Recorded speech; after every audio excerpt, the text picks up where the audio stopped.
that very complex movement of planet Earth that applies to the magma under our feet, but without shearing forces. And that was fascinating. And I was thinking, oh, come on, that's exactly what we want for cells. Well, but how to translate a huge movement of planet Earth or to translate that to a simple vessel for cultivating cells? Well, I had not a single clue. So that's why I decided to contact these researchers, and we started to try to communicate, because physicists and biologists, they have not necessarily the same vocabulary, the same language. Then we tried to communicate that after a few days, after a few weeks, that worked. And we came to the idea, how can we simplify at the extreme level? How can we simplify this movement of planet Earth into a simple vessel? Welcome to the Smart Biotech Scientist podcast. I'm your host, David Brulman. Have you ever wondered what Earth rotation and magma flows have to do with cell therapy manufacturing? Today's guest has a fascinating answer. Meet Olivier Detournay, a cellular biologist who's revolutionizing bioprocessing by looking to nature. From immunology to marine biology to geophysics-inspired bioreactors, Olivier's journey is as unconventional as it is brilliant. In part 1 of this special episode, we'll dive into how he's tackling one of the biggest challenges in cellular therapy, making these life-saving therapies and treatments more accessible through innovative biomanufacturing. Grab your coffee and let's dive in. Are you juggling the complexities of CMC development while trying to enjoy the beauty of biotech? Have you ever wondered if there's a way to simplify bioprocessing? Welcome to the Smart Biotech Scientist podcast, where we're diving headfirst into the very challenges you face. We're breaking it down, demystifying the jargon, and giving you the keys to unlock your full potential. I'm your host, David Brulman, and I get it.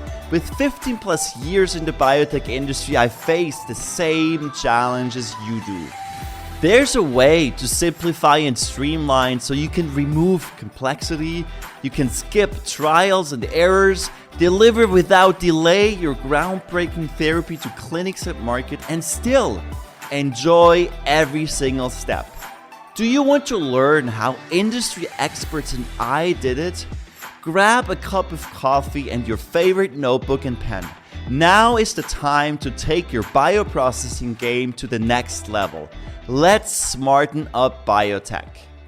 Welcome, Olivier. Thank you for joining us today. Thank you, David, for the invitation. It's a pleasure. Olivier, share something that you believe about bioprocess development that most people disagree with. Yeah, maybe a lot of things, but I think we need today a renew of the steering methods. It has been decades since we are always turning around the same principle for steering a bioproduction process, to make it clear, to steer a bioreactor, meaning the use of impellers. And now we have to admit that if you want to go to industrialization, if you want to go to giving access to the most important part of patients, the scale-up is absolutely necessary. And maybe tackling the total design, the general design of mixing, in other words, redesigning the impellers or suppressing totally the impellers, I think, is the future for the bioproduction process. And still now, I'm seeing a lot of very creative minds trying to redesign in all the ways, trying to redesign the impellers, but I'm not sure that the impellers will be able to make the trick for the future of bioproduction, especially when it comes to scalability. Yeah, and I'm excited to our conversation, Olivier, because spoiler alert, we're going to talk about bioreactor design, but more about that in a minute. Let's talk first about yourself, Olivier, because your background is fascinating. When we met a few weeks ago at the conference, you told me about that. I was like, wow, this is amazing. You made a leap from biomedical research and marine biology to geophysics inspired bioprocesses. So tell us more about that. Well, yeah, I'll try to make it short. It's a long story. I just turned 50 and I started my career with a PhD in cellular therapy, cancer immunology more precisely. And during my PhD training, I had also a project around the screening of molecules in tropical corals. The idea was to identify in corals some molecules of interest for innovative therapies. For example, what are the molecules in corals, present in corals, that are able to empower, to make effector cells, effector immune cells more aggressive to fight cancer? That was the idea. I mean, screening of molecules in corals. And then along my career, I realized, because that was known back then, that the corals, they could produce very interesting, very powerful molecules for all kind of purposes in the healthcare sector. And then along my career, I realized that actually the producer of these molecules in corals was not the coral animal. It was the symbionts living in symbiosis, the microbes living in symbiosis with the corals. Well, that was great. But then I decided, well, let's try to produce then these microbes coming from corals. And actually these microbes, it was not really microbes, it was not bacteria, it was microalgae living in symbiosis with the corals. And I realized that it was impossible to produce at scale level, to produce this microalgae called dinoflagellates. And I was a bit disappointed because that was the real producer of these molecules of interest, but there were no way to produce this microalgae coming from corals. So that was frustrating because there were a big hope and a big disappointment at the same time. And the reason of that, it was impossible to produce in bioreactors this microalgae, was their sensitivity to the shear stress. Well, then colleagues and we decided to focus then on the idea to develop a very specific bioreactor, very soft, providing a very soft mixing of the dinoflagellate. But it took years and years because back then we had only the solutions on the market, most of them using only impellers. So now my question is, well, this is fascinating. I mean, you started at one side of our industry and you now on a completely different side. You have now developed this bioreactor, especially for sensitive cells, right? So can you walk us through how you developed that? Because on your website, you say, well, you're using cell technologies inspired by nature. What does this mean? Well, then when I realized it was impossible to produce these dinoflagellates with the solutions on the market using impellers or whatever, even bubbling, to give you an idea about the sensitivity of this dinoflagellate, even a bubble that bursts at the surface of the media, for a dinoflagellate cell, gas bubble is Hiroshima in terms of energy. It's way too much aggressive for these very sensitive cells. So there was no hope. I had no idea. The only way to produce this dinoflagellate was static conditions. Static conditions, that works. In Erlenmeyer static conditions, it works well, but it doesn't grow. At least you don't kill the cells. And then actually one day, I don't exactly remember how, I found an article on the web, on NCBI, speaking about Earth movement. It was a geophysicist paper. I couldn't grab probably 90% of the information. I couldn't grab them. It was mathematical equations and a lot about fluid mechanics and et cetera, in this first paper I could read. But a few keywords attract my attention. It was steering method, resonance, and low shear stress. Then I decided to go further in that paper. And actually that paper described the movement of planet Earth. It has 3 sessions. And that very complex movement of planet Earth, that applies to the magma under our feet, that applies a very chaotic movement of the magma, but without shearing forces. And that was fascinating. And I was thinking, oh, come on, that's exactly what we want for cells. Well, but how to translate a huge movement of planet Earth or to translate that to a simple vessel for cultivating cells? Well, I had not a single clue. So that's why I decided to contact these researchers, and we started to try to communicate, because physicists and biologists, they have not necessarily the same vocabulary, the same language. Then we tried to communicate that after a few days, after a few weeks, that worked. And we came to the idea, how can we simplify at the extreme level? How can we simplify this movement of planet Earth into a simple vessel? And then with my colleague, Patrice Meunier, we had the idea to use a vessel, and if you respect only few things in that vessel, meaning a rotation, a certain rotation speed, a ratio between the height and the diameter, and a tilt angle, a very precise tilt angle. For us, this is 3 degrees, whatever. Then your media and the cells, they enter into resonance, but without shearing process. So now here I'm curious, Olivier, because the Earth movement is quite complex. There are 2 main rotations or like movements, right? And then, well, the Earth is a sphere, and now you're trying to mimic that movement in a simple way in a cylinder. So in simple terms, how are you able to create a similar effect with no shear stress in a bioreactor, in a cylinder? Yeah, I'm going to try to give you a short explanation and simple. You have to imagine that this precession and this rotation for planet Earth, that creates a steering entering into resonance, because in a way they are opposite forces. And in our case, in a vessel, you have also different forces. You have the rotation, you have the gravity, because you are on Earth, then you have gravity, and you have also Coriolis movements that naturally create into your vessel. And these Coriolis forces, because of the rotation and because of the tilt angle, they can reflect against the wall of the bioreactors, thanks to the fact that you have a tilt angle of the rotating vessel. If these vessels have a certain size, a rotation speed, and a tilt angle, then your media and your cells enter into resonance as well, being mixed very softly and homogeneously.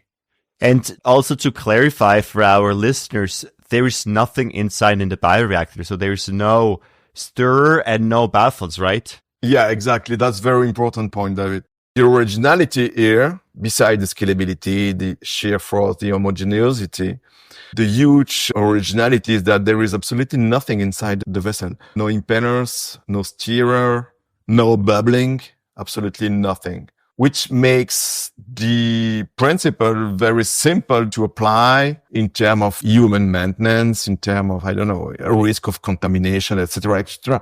The more simple is your process, the less mistakes you'll get. And also it will tend to decrease the cost of maintenance, etc. This is a very important point. So now this makes me curious, Olivier, because yes, as you explained, for dinoflagellates, we should have the most gentle conditions possible. Even a bubble is a nightmare for these cells. Now let's take cells that are sensitive to shear stress, but you need much more oxygen. Can you still use your system with aeration, or how do you envision that? Yeah, I can tell you that in a simple version of a bioreactor, I don't have all the explanations today, but the steering is so efficient that you have a huge amount of exchange between the surface and the media. So for us, it hasn't been a problem to bring the oxygen to supply our cells.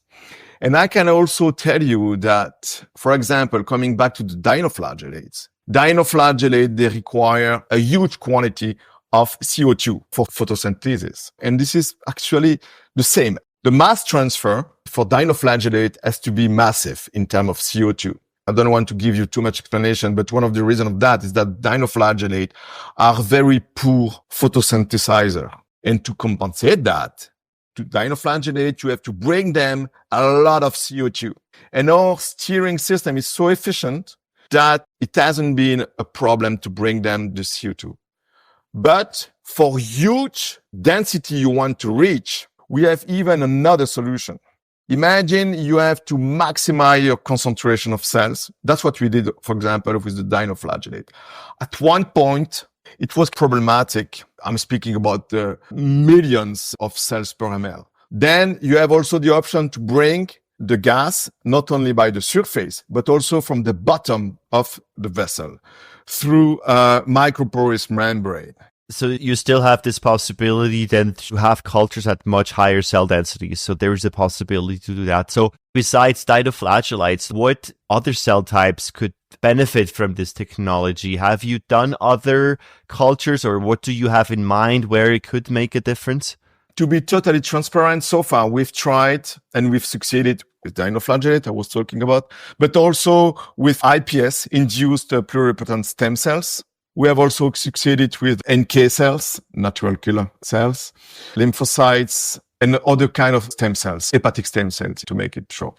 And we could succeed with all of these cells. We have tons of ideas for keeping going. We'd like to try, for example, we have good proof of evidence thinking that it should work also with organoids. The culture of organoids, they could benefit from our technology because this very soft mixing is very beneficial for organoids. Coming back to the IPS are adherent cells, but we use a protocol to create aggregates. So they could grow in aggregator format.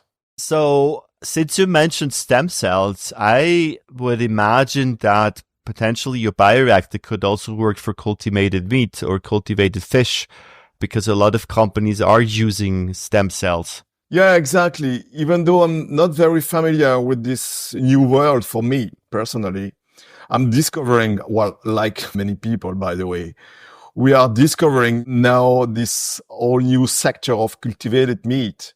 And I just went to a meeting in Amsterdam talking about cultivated meat. And actually, I realized that they have the same problem than for health sector, meaning that the raw material for cultivated meat, this is IPS. This is induced pluripotent stem cells. And of course, they are facing the same issue, scaling up the production of these cells, trying to play with the same technologies than for health sector, meaning reactors with impellers. But for sure, they won't go very far with bioreactors equipped with impellers, because here we are speaking about scale up, but at a huge scale. We are speaking about bioreactors of thousands of liters, even more than that. So for sure, the technologies, especially for agri-fruit market, today is not ready. We have to go to bioreactor solutions without shearing forces. And we have good evidence that our technology, without impellers, without anything, very scalable, could bring a solution to this sector as well that we are exploring at the moment. And that wraps up part 1 of our conversation with Olivier Detournay. His journey from biomedical research to nature-inspired bioprocessing shows how thinking outside the box can lead to groundbreaking innovations. Join us next time for part 2, where we will explore the technical details of this revolutionary bioreactor design and its impact on cell therapy manufacturing. Before we go, are you looking to accelerate your technology development while optimizing costs? Develop technologies better, faster, at a fraction of the cost with our fractional CSO services. If this is of interest, book a free call with me. All right, smart scientists. That's all for today on the Smart Biotech Scientist podcast. Thank you for tuning in and joining us on your journey to bioprocess mastery. If you enjoyed this episode, please leave a review on Apple Podcasts or your favorite podcast platform. By doing so, we can empower more scientists like you. For additional bioprocessing tips, visit us at smartbiotechscientist.com. Stay tuned for more inspiring biotech insights in our next episode. Until then, let's continue to smarten up biotech.